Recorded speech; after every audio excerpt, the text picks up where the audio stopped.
जय जगन्नाथ जय माँ तारिणी केमती अच्छा समस्ते। तो आज आ गोटे नुआ मिनी ब्लॉग को स्वागत करुच्ची। यहाँ हूँ मो मौसी पुओ भाई बर देखार मिनी ब्लॉग।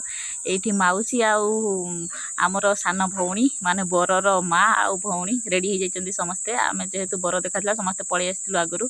ये आमर बंधु मिलन कार्य चली। बंधु मिलन सरला आमर मौसी पुओ को धरिकी बाहर बर देखा कार्यक्रम शेष हो गला आमर सबू कुणिया चर्चा आरंभ हो गला। समस्ते मौसी माई मामू आउ सबू आसिक पहुँची गले। आम भी सब अपेक्षा थिलु।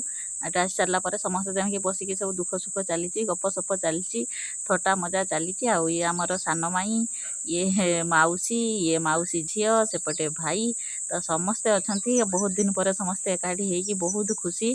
जेहेतु घरे घरे सब बाहागर सब कौन हम कौन ना आग को ये आमर बड़ माई तो ये भाव में चली सब थटा मजा। आठी आमर तापर कन्या घर लोक पहुँची आसिले जो मैंने सब आसते बर देखापी सब भितर चर्चा चलती ठंडा पानीय जल दही पानी सरबत यही सब दि चलती।